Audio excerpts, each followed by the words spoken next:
Divergent thinking is a thought process used to generate creative ideas by exploring many possible solutions. It typically occurs in a spontaneous, free-flowing, non-linear manner, such that many ideas are generated in an emergent cognitive fashion. Many possible solutions are explored in a short amount of time, and unexpected connections are drawn. Welcome to Minds in Formation.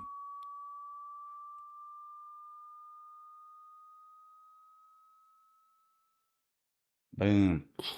So you never done a podcast before, huh? Never in my life. Are you a listener? Do you listen to them? I've listened to a few. The Fat Electrician's hilarious. What is it called? The Fat Electrician. I don't know that one. I think he's a ex-engineer or medic, one or the two. But he does go over like military history. He goes over like current military events, and just from the mind frame of a enlisted soldier with a whole bunch of retirees and vets around him, it's hilarious.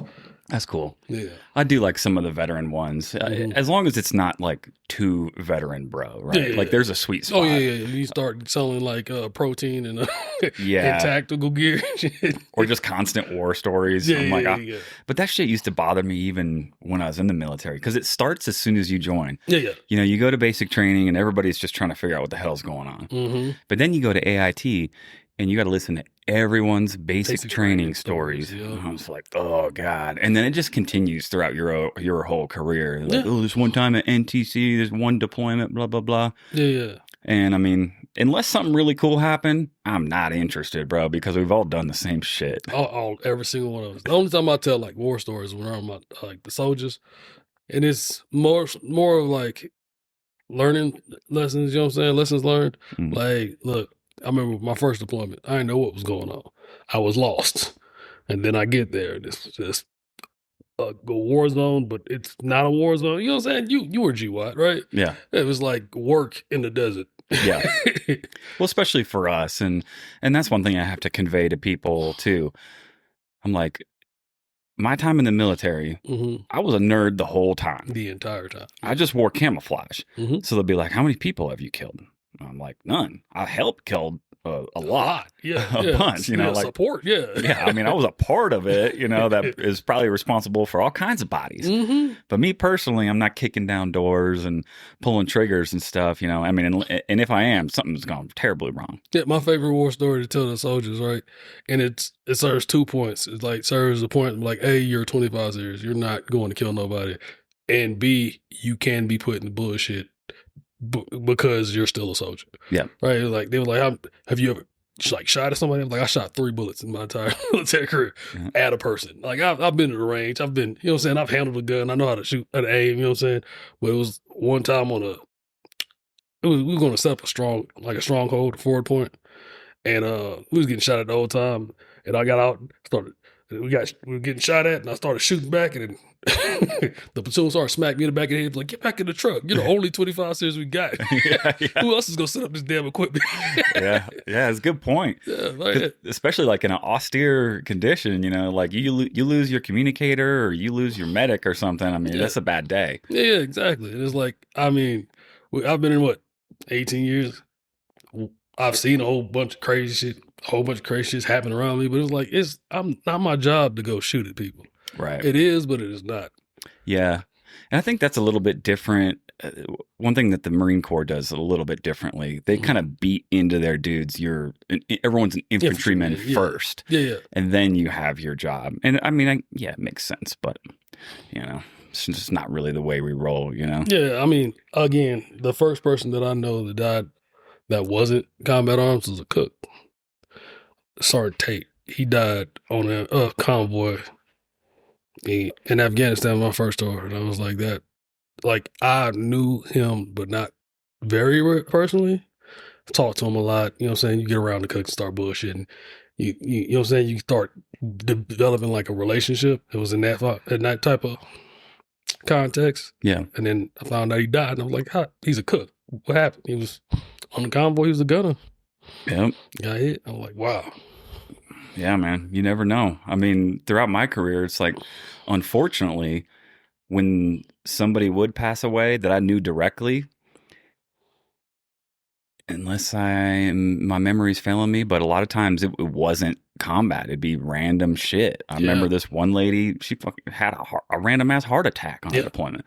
And, unfortunately, a couple people smoked themselves. Mm-hmm. I think I know more soldiers that committed suicide than I know soldiers that died in combat. Yeah. And it's crazy because I know a few soldiers that died in combat. You know what I'm saying? Two 12-month deployments in Afghanistan in late 2000s, still really, really hectic. Mm-hmm. And it's like to say that, hey, I know maybe 8 soldiers that died in combat versus maybe the 3 to 4 dozen that I know that died of suicide. It's crazy. It is crazy, man. And I don't know what's up with that. Like, we're all aware that like the suicide rate is pretty high in the military and veteran community. It's hard for me to pinpoint though exactly what is going on with that though. You don't ever know what's going on in somebody's mind. Exactly. Everyone's different. For me, the military was super easy. Yes. There's times that's stressful or whatever, but it's also like streamlined and easy in a way because you know what you got to do. It's the same old rules. Same old rules. Show up, be on time, be on the right uniform, do what the fuck you're told. Mm-hmm. And in many cases, you can kind of just turn your brain off and just be like, okay, on to the next thing. Okay, put your parachute on. Okay, land. All right, go back to work. Send this report. Whatever. It's just you just do the steps. Yeah. So I don't know what is happening with that. Maybe in the veteran community, it makes slightly more sense. Yeah. Because I do understand people struggle with that transition and that like loss of identity. And maybe you thought you were, G.I. Joe war hero for 20 years. And then you go work at the Amazon facility and you're like, fuck, dude, this sucks. And that's one thing that it's like, I don't know because I'm still in, obviously. But it's one thing that I'm like, not afraid of, but like cautious of. Getting out seems weird to me because I've never held, as an adult, as a teenager, I've held like regular jobs, but that was like, almost 20 some years ago. Mm-hmm. Now it's like trying to get out, work with regular people. I was like, oh, brother, I don't think I have the vocabulary to work around civilians, let alone you know what I'm saying? Yeah, dude. It actually messed with me a little bit more than I thought it was going to. I kind of took it for granted and blew it off. I have a good resume. I've got a good, network or whatever. So I was like, I'll find a job or whatever. I wasn't worried about that. Yeah. But there was just some mental stuff going on to a degree. You get out and then, you got to look for a job and it's not guaranteed, until you get that offer letter.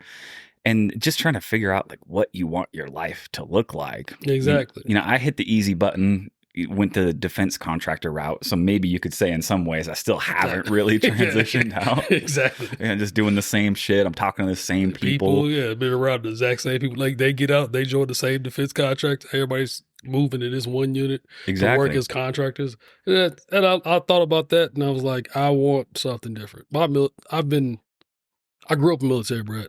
Yes, my mother was in the military, retired as a staff sergeant. My dad was in the military. My uncles both retired, 35-year sergeant majors.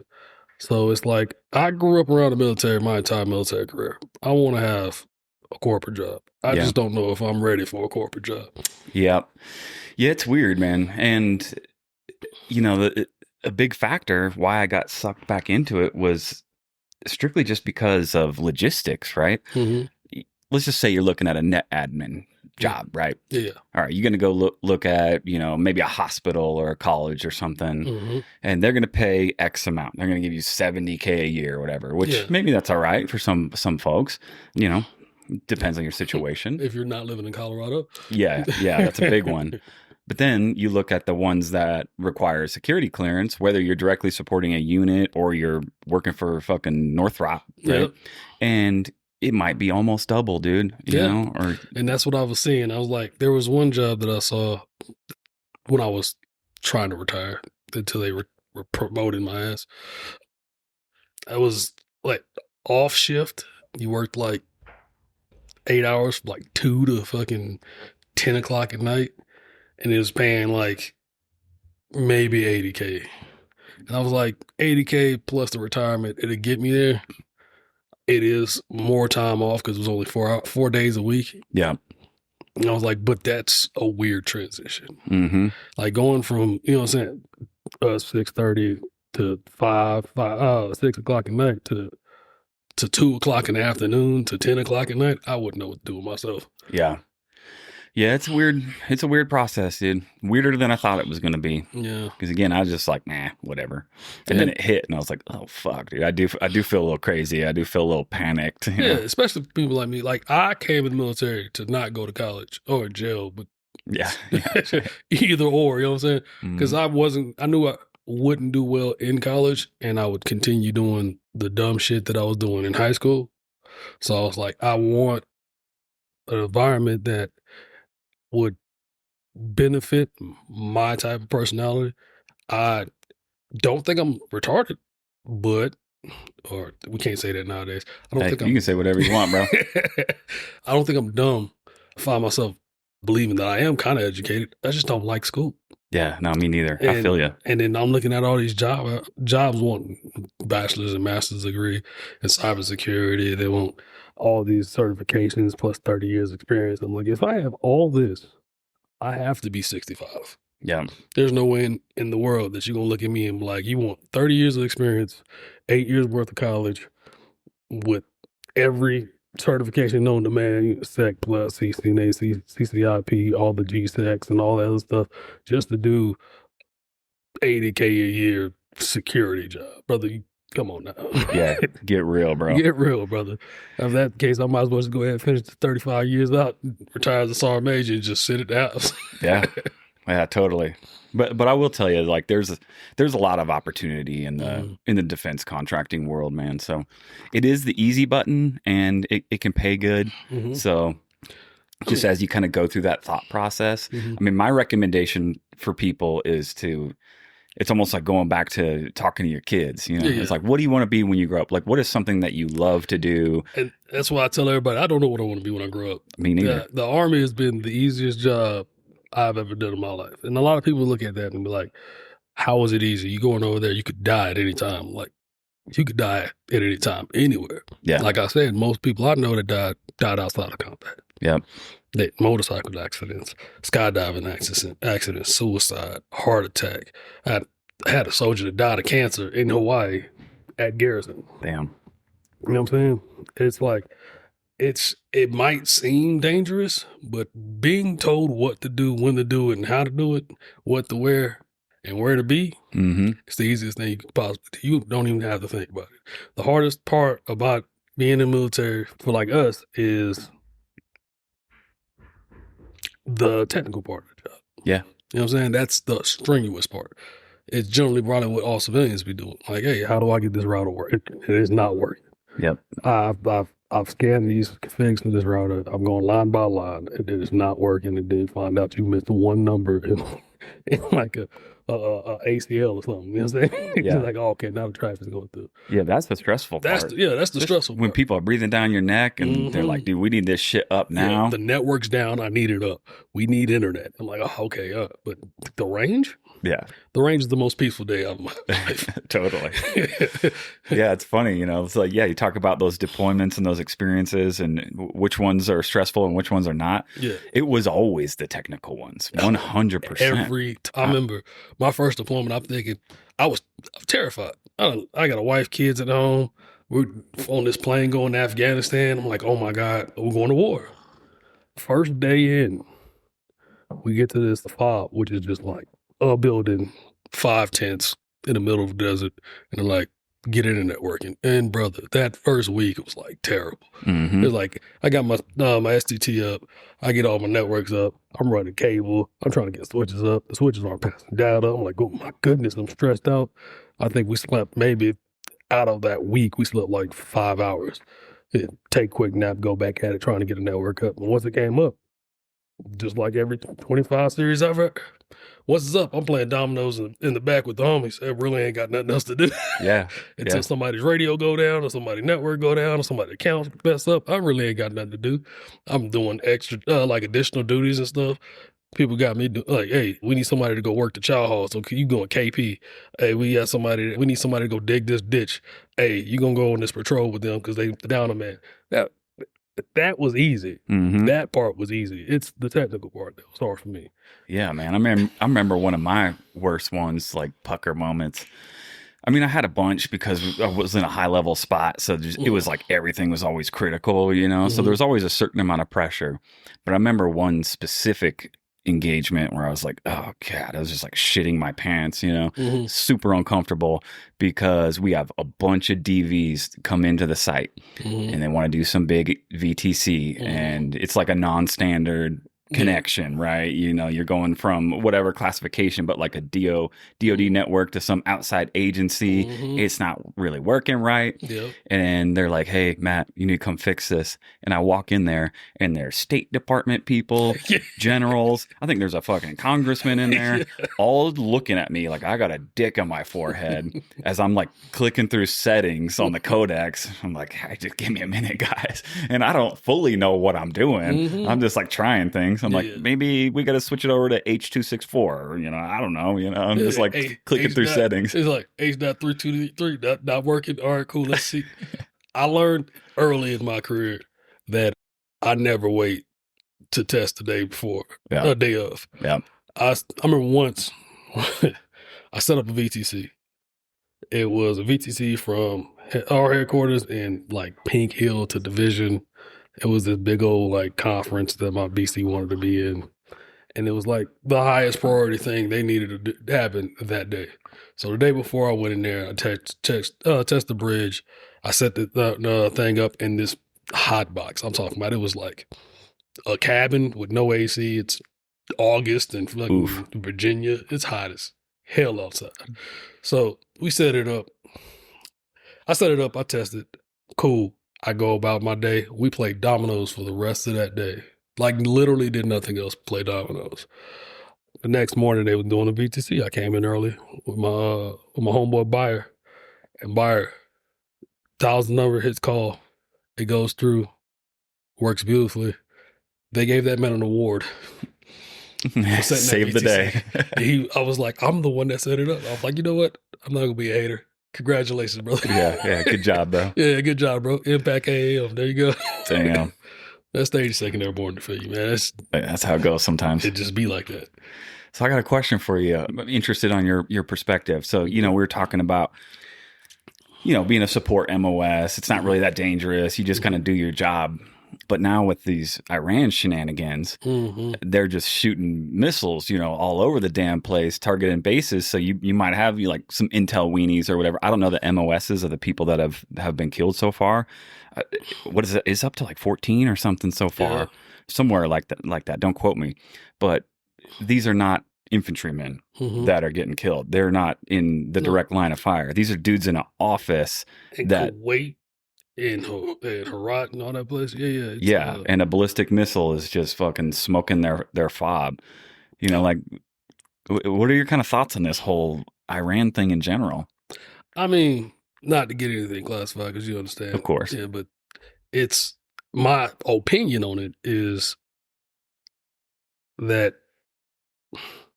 it's a travesty. You know what I'm saying?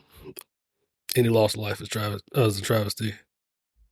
And I generally don't agree with the reasons we're going to war. But as a soldier, it's like, that's what we came here to do. Yeah. You know what I'm saying? That is part of the job. Like I said, it seems dangerous. And I know a lot of people that lost their life in conflict, but it's what we like. I came in during war. You know what I'm saying? I came in during the Afghan and Iraqi war. I didn't go to Iraq. I won't say unfortunately, but fortunately, I don't know. I wanted to go to Iraq. It seemed cool over there. Baghdad and all that. I'm the opposite. I've only been to Iraq, not Afghanistan. Afghanistan, bro, that was a dust bowl. It was so damn hot. Yeah. And then there was like parts that was really fucking cold. It was weird. But no, back to it. It's like, it's our duty. You know what I'm saying? I'm not here for like all the patriots, like, oh, we're doing this for our country. But at the end of the day, we all live here. Yeah. And you signed up. You know, it's an all volunteer force. Exactly. No one forced you to sign up. It is a great way to get yourself out of bad situations at home.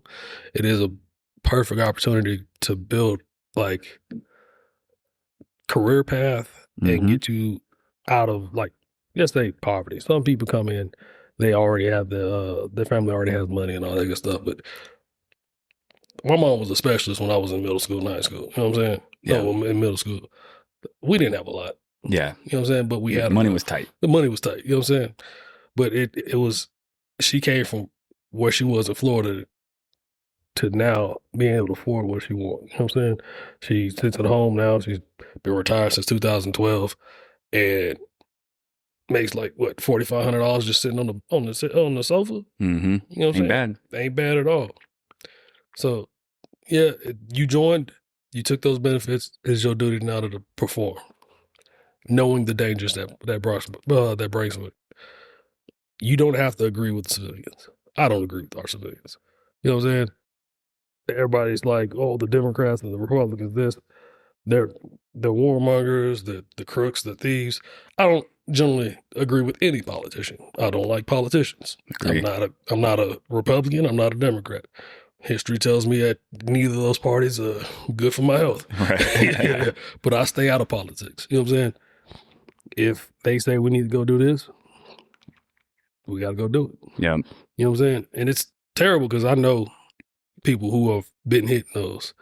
Like, I think the one on the, what was it, a step site or Was the one out in Jordan or was it Bahrain maybe? I think it's Bahrain. Yeah. It But was like yeah, a radar site or something. It's a radar site. Yeah. Yeah, with all the 25 Sierras at it. And I know 3 people who died now. Damn. And it's terrible. Because it's like, you were just talking to these people. You know what I'm saying? You just were having conversation with them, just talking about the future and what they want to do. Yeah. And now they're gone. Yeah. You know what I'm Especially saying? when it's a young guy, you know. My first time seeing like a young soldier die was in Afghanistan, and it was terrible. Because PFC just made specialists, 19 years old, brand new wife, brand new baby, did not make it home. Damn, And it's dude. terrible. And that's such a trip, bro. Because, like, I mean, I got 2 boys, you know, they're about to be 17 and 18. Mm-hmm. And to imagine them, you know, running around and then, you know, just like fucking eating a ballistic missile. I mean, Yeah, it like breaks your brain. Yeah. You're like, because I still see them as babies. exactly. I mean, you don't know what the fuck's going on, bro. My mom has the same thing going on with me. She's like, I know what it is to be a soldier in the United States Army. She was a soldier in the United States Army, even though she doesn't understand why I chose all the extras to attach to it. Yeah. But she worries. She worries every time she hears something on the news. I'm like, Mama, you was in the Army. You know not to listen to the news. Yeah. It's all fear mongering. I'll let you know if I'm actually going to be in danger or not. Mm-hmm. Yeah, I told her every time I got an upcoming deployment, she's like, you going to be okay? I'm like, Mom, we're going to Europe. We will be fine. Yeah. Yeah, and I don't think anybody's going to hit any of the European countries that we're going to be in. Yeah. Yeah, Yeah, it's a trip, bro. And I mean, you know, I agree with what you're saying. You know, it's like it's horrible whenever something happens, and somehow maybe this sounds shitty, but it almost seems worse when it is like communicators or support guys that are not running around the front lines, and they're just sitting there on a computer, and all of a sudden the building blows up. You know, and maybe that's just my perspective, but that somehow seems worse. I think it seems worse because those and working around a lot of communicators, especially young communicators, a lot of them believe they joined the United States military to do their job and not be in danger. Right. And I'm like, that comes back to the stories I tell about Sergeant Tate and all them about cooks and intel people and commo people dying in combat. Because at any given time, yes, we have a job to do, but we're soldiers first. Mm-hmm. It's not a hard job, but it's dangerous. Yep. You're not going to be always in danger, but I mean, you could die on a jump. Yeah, and that shit happens from time to time. Exactly. Or people get super fucked up. You know, you rip your damn arm off or snap your legs. I broke my leg on a jump at 18. Yeah, you was there. Yeah, I mean, there was that 1-star major blew out his knee because, you know, for anybody that doesn't know, if you're a paratrooper, jumping in Colorado is different. Yeah, way different. So you're up here, the air is thinner, so you're definitely falling faster. Yeah. all the drop zones, it's like a bad video game. That's what I always tell people. Mhm. Everything's covered in spikes. Mm-hmm. There's snakes everywhere, Mm-hmm. and gopher holes. When you're coming down, you're under canopy. You look down, dude. It looks like Swiss cheese, bro. Exactly. And you have no control if your foot just goes right into one of those holes. You're breaking your leg. Yep. Just period. That's all there is to it. And after I broke my leg, it took me about a year to recover. They wanted to mad board me. I was like, "No, I'm trying to retire," because that was the whole reason I came in to retire. Yeah. So I went back on duty, and I was like, "I probably can jump again." My wife was like, "No, you're done." I don't know why I let you do this to begin with. I know. I was like, it was 10 years at that point. I jumped for 10 years straight in Georgia, North Carolina. I think I jumped once in Hawaii. Like, all of it was fine. It's soft, you know what I'm saying? Except for Holland. Holland, DC was trash, but Yeah. you know what I'm saying? Jumping all those DZs in like the South and in Hawaii, I think we jumped once in the Normandy. It didn't seem as bad. I get here, it's like hitting ground like a bag of bricks. It's rough too. And I think a lot of us kind of understood. We'd ask ourselves from time to time, like, why are we actually jumping? Like, what are the no shit chances that this would ever be utilized in any type of real situation? Even just looking back through history, there was one alleged combat jump throughout the entire GWAT, and it was into a secured airfield in Iraq. Like, Rangers had already went in and held it down. So even, getting a mustard stain for that is dubious at best.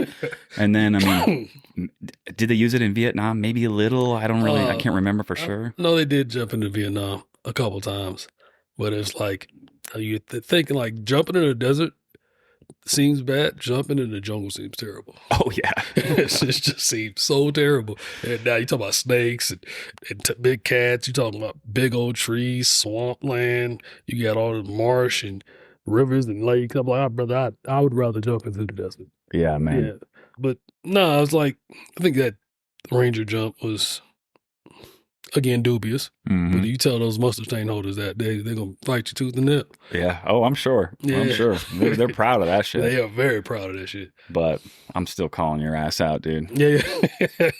Yeah, fuck that. Like, this next, war that we go into, be it in Europe or the Middle East, I don't see us jumping into. Like, the U.S. Army's logistics is way too good for that.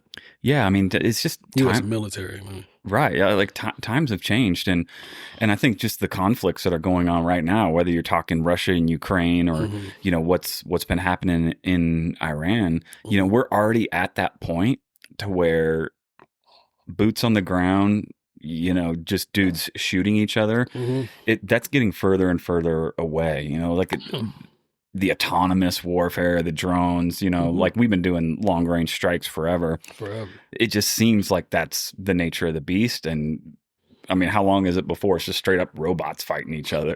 I mean, I can't remember who made the quote, but it was World War II was fought and won by planes, bullets, and bombs. World War III will be fought by robots, drones, and nukes. And then the next World War after that will be fought with sticks and stones. Yeah, totally. Yeah, I forget who said that, but yeah, I'm familiar as well. Yeah.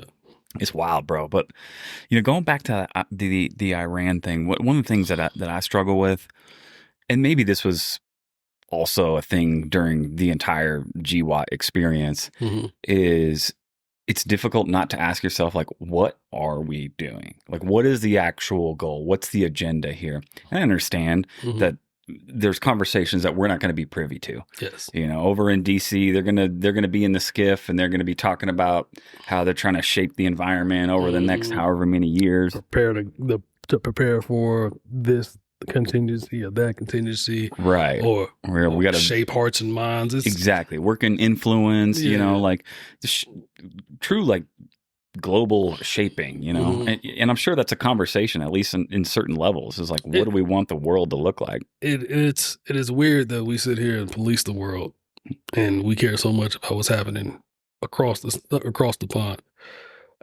Again, I'm not here I'm not a political person myself, but history shows it doesn't end well. And it hasn't worked out for us that well. No. I mean, I think you could say Korea was the last time that it worked out. Prior to that, it somehow seemed to work out pretty well. So if you look at Germany today, it's a flourishing society all across Europe, you know. And if you look at Korea, that's like an amazing success story, right? Once like communism was pushed back, and I mean, South Korea is now one of the most powerful economies on the planet. Very, very much first world, super, you know, it's nice there. It's dope there. Anything after that, any conflicts that we've been in, has not worked out well. So you got to look at it like this. I don't think there was a goal for Afghanistan. Yeah. A lot of people said there was a pointless war and nobody really won. And I will point them to the Vietnam vets because they had the exact same problem. Totally. It is not as a military operation, we held somebody else's country for 20 years. Yeah. Held it. Like they could not control their country for 20 years. Yeah. And then we just gave it back to them. Right. Because there was no follow-up. There was Yeah. no plan behind it. And we gave it back to him in the most ridiculous fashion of all time. Ridiculous fashion. Like, you can also have all these Blackhawks and weapons and night vision goggles and billions of dollars worth of gear. Good luck to you. It is so ridiculous to me hearing the Taliban on the internet and on the TV explain that their like political goals and asking for help with refugees. And I'm like, brother, no. We were just shooting at y'all. Yeah. I'm pretty sure we're still giving them money too. Yeah, and it's weird to me. Like it's about as backwards as the French and Haiti debt repayment. You know what I'm saying? Yeah. Where France was kicked out of Haiti during their independence and then demanded the Haitis pay them back for their losses. And I'm like, they're only doing this because they can. Right? And it's weird to me that we are sitting here giving them money back. And I understand that they don't want like another Germany to happen. Cool. You want to make sure their economy comes back, thrives, so they don't fall into that point where they can't afford anything and they start lashing out at the world. Right. Understood. But haven't we also established that you can't really negotiate or deal with like Islamic extremism? Like, I'm just going to say it, you know? Me personally, religious extremism is weird, and I don't think we should be trying to negotiate. I don't think we should try to take part in it, be it Christians, be it the Islamic, be it like whatever the hell's happening in India. You know what I'm saying? Whatever extreme, like terrorists are going to be terrorists, brother. They don't have, their whole point is to control people and try to get as much gains out of people as possible. Right. It's like join or die mentality, you know, with us or against us, point blank. And you can't work with that. No. And then the rhetoric that comes out of those extremist groups is just like weird. Oh yeah. Like women can't drive, women can't vote. They have to have their face covered at all times. Like I've talked to a lot of Islamic people. They are taking their faith and twisting it into something that's corrupt and wrong. Right. And I mean, me personally, I think the Islamic community, especially in the Middle East, needs to nip that in the bud. Oh, yeah. That is your neighbor. Yeah. He is causing y'all harm. He is tarnishing y'all reputation and y'all faith. Totally. Why have you not put that down? Right. Because it seems like there's other nations in the region that are trying to, I don't know, modernize a bit, you know, or rethink some things. And I mean, it's so the rhetoric they putting out hasn't been current since like the 40s. Right. Right. It's, you look at like, I hate to say Saudi Arabia, but Saudi Arabia is doing pretty damn well. Yeah, that's what I was going to say too. Like they're doing all right. They're realizing that they got to kick some of that old shit to the curb. Otherwise, like you're not really invited to the global table. Yeah, I mean, their law, they have religious guidelines and rules that they follow, and no one has a problem with your religious rules. No one. It is when you start enforcing those rules upon everybody else. Right. You know what I'm saying? Your faith is a personal thing. It's not a community thing. It's you take your personal faith to the community and y'all build a community from that faith. Right. It is not a forced faith on the community. Right. And I think a lot of the Islamic states or the Islamic communities in the Middle East are coming to see that. But the problem is there's a lot of people that want to corrupt that for their own gains. Mm-hmm. Weird, man. Super weird. Yeah, the world is a weird place we live in right now. Yeah, it is. We got Russia trying to take land because they think it belongs to them because they held it at one point in time. And I'm like, brother, that was after World War II. The World War II vets are old. Yeah, dude. If not dead. And these things are always in flux. And that's why, like, I get kind of frustrated with folks and they get real wrapped around the axle about like who originally came from where or like how things end up the way they are today. Mm-hmm. I'm like, brother, it's always changing. Every it's time. Always changing. Yeah. I mean, some people what kills me, especially in like American politics, right? We sit here and demonize refugees as a country of refugees. Yeah. You know what I'm saying? Yeah. Oh, they're coming to our country, even though you, as your lineage at some point came to this country. Totally. Yeah. And it's like everybody's fear-mongering, like they're bringing rapists and killers. And I'm like, brother, they said the same thing about the Irish. Mm-hmm. They said the same thing about the Polish. They said the same thing about everybody else, and we've made it this far. Well, I mean, once upon a time, the Pilgrims would be considered terrorists. They definitely would. They were definitely terrorists. According to the kingdom, they were full-blown terrorists, rebels, should be fucking killed swiftly. Mm-hmm. And it's the founding of our country. Yeah. So, yeah. It's funny, man. Yeah. But it is weird. And maybe it's like an internet thing, right? I feel like the internet, whenever I go on, Twitter or Instagram, I feel like people are trying to radicalize me. Like, they're always just showing you the worst of the worst, like trying to get you upset. So I try not to participate and be conscientious of the fact that like people are just trying to get under my skin and be like, yeah, your neighbor who's a Mexican is probably a fucking murderer. I'm like, okay, that's definitely not true, dude. So like, why is that so prevalent? The internet's not a real place. No, not at all. It's not a real place. No. And there's probably outside actors that are just trying to fuck with us. You got to think about this, foreign actors. You got to think about the people who are just trying to rage bait you, those extremist groups out there that are pushing an agenda. Mm-hmm. It's like the food industry. If you go on the internet, go on YouTube and look at any like health advice, it's like, hey, this has red 40 in it. This has corn syrup in it. This has high fructose corn syrup in it. This has chemicals in it. Don't buy that. Buy mine. It's always, if somebody's giving you advice, especially free, unsolicited advice, they're selling you something. Yeah, there's an agenda. There is an agenda. Every person that gives advice or has a hot take on something in the world is selling you something. Yeah. Be that the United States government or random actors on the internet. Mm-hmm. Everybody has an agenda. That is what the internet is. It is a place of agendas and fear-mongering. Now, again, there's entertainment and all that stuff. Sure. You know what I'm saying?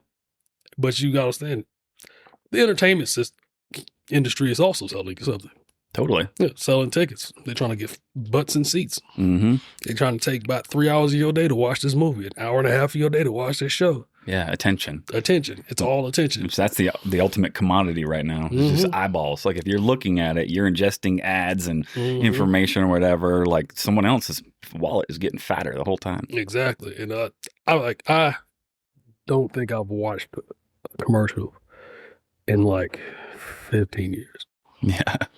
I have paid for I have so many subscriptions just to get rid of ads.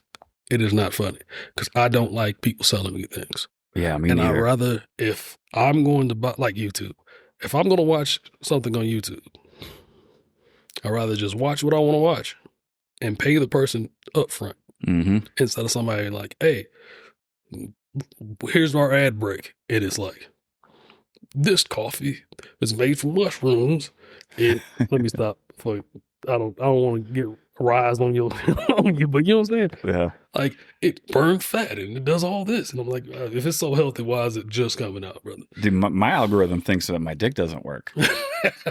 I don't know what it is. I scroll through Instagram or I pull up YouTube. Yeah, every other ad. Oh, that little green pill. I'm like, brother, it sees you're a man over 30. That's all it is. It's like, hey, you're a man over 30. Even if it still works, it could work a little bit better. I'm like, brother, I'm not taking your random ass drugs. No, and it's always like some hot chick and be like, oh, we used to never have sex and now I can't get enough. It's like, what the fuck, dude? It's like, brother, do you understand? If I wanted to, I am married, I'm going to have sex regardless. The world doesn't revolve around sex. No. I have 3 kids. I don't need to reproduce no more. I know, right? It's wild. But, you know, like going back to like the rage baiting and shit, you know, one thing I always tell people that really helps me, and I kind of suggest it to everyone, is like, obviously, for one, put that shit away, put the screen away, like disengage, right? But look at what's happening to you locally. You know, you're sitting here watching feeds. You're like, oh, the immigrants are killing everyone. You know, there's war in the streets. There's protests everywhere. What's happening in your neighborhood? Yeah. Like, are your friends good? Is your family good? Are your people good? 99% of the time, you know, at least in America, the answer is yes. Like, it's fine. Sure, there's always things that could be improved, of course, you know, and there's issues that pop up. But most of the time, it's fine. So I just think there's a part of our brains that we're not meant to ingest all of the fucking problems in the world. It's too much to handle. It's overwhelming. You know, we're not designed that way. We're designed to be, I still think, you know, like hunter-gatherer, right? We're designed to look out for our tribe. Yeah. It's we are highly social, but like small clan base. Yeah, we're local. Yeah. We're local based. And a lot of the fear that's going around with the immigrants, it's all outside of the base. You know what I'm saying? The fear of the outsider, the fear of the stranger. Somebody's going to come in and take what's yours. And I think that's ingrained in our brains from when we were hunter-gatherers, because at any given time, somebody can come take your food and that can kill your whole tribe. Yeah. Starve everybody out. And we got to understand we live in a different world. Yeah. No one's going to come. If you've lived this long and nobody's robbed you yet, it's fine. Even if they did, if somebody, a lot of people want guns just in case somebody breaks in their house. You know what I'm saying? And I remember when I was younger, my whole thing was like, I'm not worried about people breaking in my house, but they couldn't just steal it, take it. I got insurance, right? If I wanted home protection, it'd be from the police. Because so there's a string of no-knock warrants. That's never happened to a lot of people, but it's happened to me a couple times. You know what I'm saying? It is very jarring to see somebody breaking your house. Totally. You know what I'm saying? And most of the time, if you get robbed, it's somebody you know. Yeah. Yeah, brother.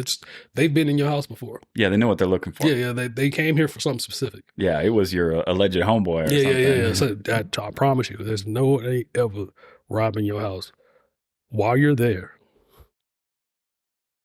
If somebody's coming in your house holding you at gunpoint, you know who that person is and you know why they're there.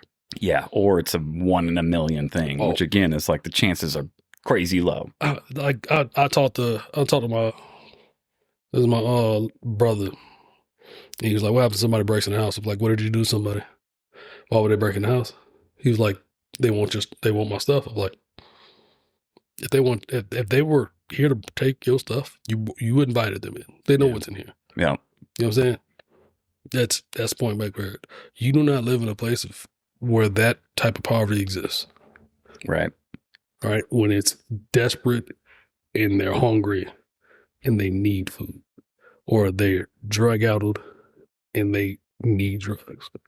Those are the people, the desperate people who are either hungry, sick, or addicted to something that breaks into your house to take stuff to sell for, you know what I'm saying, what they need. If you live in suburbia, somebody broke in your house and stole your PlayStation, took your TVs and all that, look at the people around you. Yeah, it's probably a damn family member. Yeah, exactly. That's the things that you hear about the most. You got your cousin or nephew or whatever who got hooked on drugs, and then he comes sneaking around so he can try to, steal your watch so he can go score again. Because I know a lot of thieves, unfortunately. Generally, they want to know the patterns. No thief wants to break into a house when somebody's there. Right. They want to know that you don't got a dog. They want to know when you go to work, when the house is empty. So Yeah, they want the least barriers the in least place. barrier, exactly. Yeah. So I break in, even if the alarm goes off, I got enough time to get away before you get there or the police get there. Mm-hmm. Conflict is not what they want. No, not at all. Most thieves are cowards. Especially in America, because you do know if shit goes sideways, you know, Gramps might be packing a 45, Yeah, you know, so exactly. you're not just going to start kicking down doors. Absolutely. You start hearing Marksburg pumps go off. You're like, no, I'm good off that. Yeah, you're like, I'm straight. I don't need that $50. Exactly. Most times, the most things I've seen stolen are cars and things in your cars because they're left on the side of the road. Right. They're It's left easy unattended. access. Yeah, exactly. Mhm. Easy access. Break one window, open, gone. Yep. So like the Kia boys. If they find something that's easily gotten to, they take it or leave. Yeah. It happened to me one time, and it was a little jarring just because I hadn't been robbed before, right? Mhm. But then looking back, it made sense, and I realized, like, dummy, like, you kind of allowed this to happen. Mhm. So long story short, I'm fishing down at Pueblo. Yep. I might have told you about this back in the day. It was probably when we were working together. Oh, yeah. But I was dating this chick at the time, and I just didn't think about it because normally when I go fishing, it's just like me and my sons. I never have anything in my vehicle. Yeah. I have a couple fishing poles and a tackle box, and I Mhm. take that out and take it to the damn river. There's nothing in the truck. hmm But this time this girl came, and again, I just didn't think about it. She was like working on her laptop, doing this shit, and she just left all this shit in the vehicle. hmm Just spaced it. This just wasn't on my radar. I wasn't used to checking on somebody else like that at the time because I was a single guy, you know. Yeah. Sure enough, walked back to the truck, windows busted out, all of her shit's gone. hmm But you invited that one in. There's a laptop, a phone, and a purse all just sitting out in plain view. hmm And someone's walking around, you know, just looking again for like a quick, easy access type thing. You know, grab that shit, take off. And those are the things that get you in trouble is just not paying attention to your surroundings, you know, like Not knowing letting where your you're at. situational awareness lapse. hmm And then you get caught up in something like that. But again, 99% of the time, it's fine. And I actually had a little kind of valuable lesson here recently. Because again, my algorithm's always trying to radicalize me. It's always trying to tell me that everything is fucked up. Me and my homeboy, last weekend, we took a quick trip to Chicago. Never been before. Just wanted to check it out. Just like a place that we could meet in the middle, hmm just hang out, you know, go be bozos, have some drinks, go to a baseball game or whatever. Yeah. But, you know, I couldn't help but think a little bit ahead of time. I was like, oh, it's probably going to suck. Like, hmm you hear shit about Chicago, you know, especially like South Side or whatever, which obviously we're not going to that area, but still I couldn't help but think like it's probably going to be fucked up. It's probably going to be like bums and crime everywhere. It's going to be fucking grimy. I had this like negative idea in my mind before I even been there, which was like fucking ridiculous. And when you think back, you're like, why are you going into something with that like mentality Yeah, exactly. that and you know nothing about it firsthand? You're just taking bullshit off the internet and allowing it to like frame your mind that something bad is going to happen. Yeah. But long story short, get there. And, you know, of course, we're staying in like, you know, one of the nicer parts of town, but it was awesome. We took public transportation everywhere. Never once did I feel not safe or that somebody was targeting me or anything. Like, not even close. Everybody was delightful. We had a great time. And at some point, I just light bulbed myself and I'm like, dude, you got to fucking not pay attention to the fucking internet. Dude, it's just going to skew your perspective. So I feel safe generally anywhere in the United States of America, right? I grew up around, you know what I'm saying, not good people, Right. right? So I'm just generally comfortable in those scenarios, you know what I'm saying? The hardest time I've had in America is in suburbs. Yeah. Because at any time, it's some teenager breaking into your stuff. Because teenagers are going to be teenagers. They do dumb shit. We all did dumb shit when we was teenagers. Totally. You know what I'm saying? Or it's somebody that's having a bad day and they want to take it out on the world. Yeah, just like an asshole neighbor or something Exactly, that's fucking freaking out. But like generally if I'm in like somebody's neighborhood they know they're doing criminal activities, they don't want to broadcast that. They don't want to go to jail. Why would they mess with you? You know what I'm saying? It's like generally when you hear people saying like, "Oh, they were yelling at me because I was in their neighborhood," because you probably were doing something weird. Right. Yeah, they don't want you to bring that trouble around them. 100%. Yeah. So it's like I generally when I go vacation to places, I generally just like if I stay out of the way, I stay to myself and I have the fun that I came here to have. Nobody's really gonna bother me. Totally. Yeah, no one's gonna bother you. No one's looking for you. If somebody is looking specifically for you, you know why. Yeah. You did something to somebody, or you owe something to somebody, or somebody is targeting you for a reason. Totally. And I've implemented that all over the world, which was, again, it was stupid that I had this like preconceived notion about going to Chicago. It was like so dumb when I thought about it after the fact. But, you know, I've implemented that shit all over the world. I've been all these different countries, both professionally and personally. And it's something that I'm totally aware of, that if you mind your business, you're polite, you respect the local customs and courtesies or whatever, you're good. I mean, yeah, you're going to have those one-offs where it's like weird people, especially like Turkish people in Germany, Right. Who are just going to be racist or just sexist or, you know what I'm saying? They just have something wrong with them. And that's everywhere. You know what I'm saying? People are weirdos everywhere. For sure. And I felt a little bit of that traveling. You know, it's just certain areas, if it's a little poorer, you just walking around as a white guy, people are going to be like, this guy's got money. That's a potential target. I definitely had a little bit of that in South Africa. See, I've had the exact opposite problem, especially like in Germany, where you go to like where most of the rich people live at. They're like, "Why are you here?" Right. Yeah, so you're robbing us. I'm like, I'm an American, brother. I'm not robbing you in Germany. Yeah. Especially because like Europeans are weird. They think every American is currently holding a gun at any time, and I'm like, brother, I can't get that into this country legally. I'm not going to rob you. I don't have a gun on me.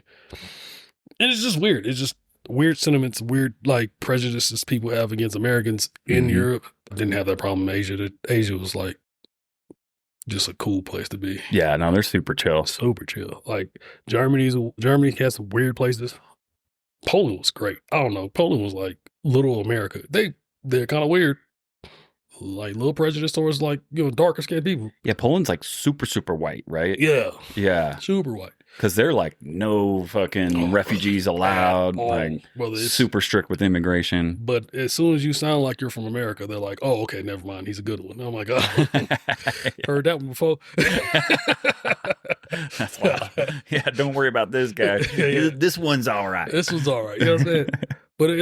But we was there for like 6 months. And it was a great time. We had a great time. I generally don't go places thinking like, hey, everybody's like this. Everybody's like that. No, it's just go to some, as long as you don't make trouble, no trouble's going to find you. Yeah. And if some trouble does find you, 99% of the time, you know why. Yeah. Yeah, exactly. I mean, you know, I was talking about South Africa, and even that, like, part of that was my own fault because I'm chilling in Cape Town. And I'm rolling around, and obviously there's parts of Africa that are in rough shape. Yes. Like everyone's aware of that. And we're hanging out, and a couple people told us like, "Hey, it's great. Cape Town's dope. You know, enjoy the downtown. Go have some drinks, but maybe don't stay out too much after dark." Yes. And I don't know, just at the time, I was like, nah, you don't got to worry about that. Like, I'm an American. I'm like, I'm open-minded. Like, I know you guys are dealing with all this bullshit, but that's not how we roll in America. Yeah. Like, we're cool with everybody. So, a little ignorant on my part. But sure enough, hour or two after dark, I'm the only white dude out. Yeah. And people are just staring at me, eyeballing me hard, you know. At one point I had to go to the ATM to get some cash or whatever, and people were making crazy comments like, ooh, this guy's got money, you know, and like kind of following me around. I was like, oh, dude, I gotta get the fuck out of here. That was a mistake. Yeah. I don't give a fuck where I'm at. Not going to the ATM after dark. Yeah. Yep. If I ain't got it, I don't need it.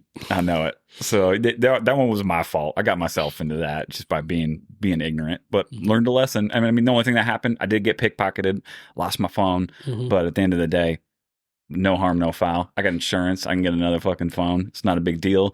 Good lesson though. Yeah, I learned a similar lesson. I got kind of robbed in Italy. We went to a wedding. We crashed a wedding, but it was a great time. Beautiful wedding, beautiful service. I had a great time with all those people. Got a little too drunk. Had my friend drive us home. Fell asleep. Woke up in a parking lot at a strip club. Mm. And could not find my friend. So I was like, I'll just get a taxi. Got out the car, called a taxi. I guess the Moroccans heard me. They were like, "Oh, we got a taxi for you. You just come with us." And I'm like, I know this one. Mm-hmm. I know this too. So it's like 6, 7 of them. I was like, all right, cool. I'm outnumbered. So just go along with it. I'm like, all right, cool. You take me to the hotel. He's like, he turns the little meter on, then turns the little meter off. Drives, I'm gonna say about 30 minutes out. Gets to like 5, maybe 6 blocks away from my hotel. Stops and says, it's gonna be 250 euros. I was like, lucky I took money out. So I handed him 250 euros. He drives me. He's like, what you doing here? I told him about the wedding and all that. We chopped it up for a little bit. I wasn't even going to stress about the money. It's, you know what I'm saying? A hard lesson learned. Mm-hmm. And he pulls up to the hotel. I guess he kind of feels bad, right? And he's like, man, look, it should have been just like 40 euros. I'm like, no, you got it. You hold on to it. You know what I'm saying? It wasn't me paying for the taxi. It was paying for the trouble that I avoided. Mm-hmm. So I let him have the money. Get out, went to my hotel room and crashed. My friend comes in the next morning, like that's at 8 o'clock. I'm like, where the hell were you at? He was like, oh, man, I went to the strip club. You should have came inside. I was like, bro, I was drunk as hell. I woke up in the middle of a strange parking lot. You just left me in the car. He was like, I locked the doors. I was like, nah, that's not how you do that. No. You could at least took me to the hotel and then went out. That's a bad battle buddy. That is a bad battle buddy. But you know what I'm saying? It is what it is. I learned a lesson. Yeah, I mean, that's what it's all about, dude. I mean, shit's going to happen, especially you add in a couple drinks, bro. You're going to be a fucking bozo sometimes. Yeah, it happens all the time. But, I mean, that's what it is, dude. That's life, bro. You get older and you get a little wiser. Mm-hmm. You know, when you're younger, that sounds stupid. Older folks will be like, you should listen. You know, I've been around the block. And you're like, you don't know shit, Grandpa. So my boys have started to hit the teenagers like yours. Yeah. And my middle child, he's out there being explorative. He's going on his little adventures. He's trying to do everything in the world. Yeah. Right? Trying to experience everything. And I'm like, look, you can take my advice and learn through lessons learned, or you can learn a hard lesson. It's up to you. Yeah. I'm going to advise you every step of the way. But if you don't take my advice, I'm going to let you learn the hard lesson. Yeah, that's just how it goes, man. You can't force nobody to listen to you. You know, especially your children. You know, I mean, they're gonna pick up pieces. They're gonna pick up chunks, and they're gonna implement in their lives. But there's certain things that you can sit there, and I've experienced it myself. I'm sure you have too. You tell them the same thing until you're blue in the face. Then they go do the exact same shit, and you're like, bro, I tried to tell you. Yeah, it's the typical the stove is hot scenario. Yeah. Like, you're not going to learn till you burn yourself. Yeah, man. And I'm like, I hope you can take my advice, and I hope the trouble you get into, you can get out of. Yeah. But sometimes you got to learn a hard lesson. That's true, man. Well, shit, bro. With that, I mean, fucking good conversation, dude. No problem, brother. Hell I yeah. appreciate you having me on the podcast, bro. Yeah, I appreciate you coming out. It's your first one. You're going to be famous. Like 17 people are going to listen to it. Yeah, bro. All right, buddy. Until next time. Until next time. Thanks for listening, everyone. Please make sure to like, comment, and subscribe. It really helps the show out. See you next time.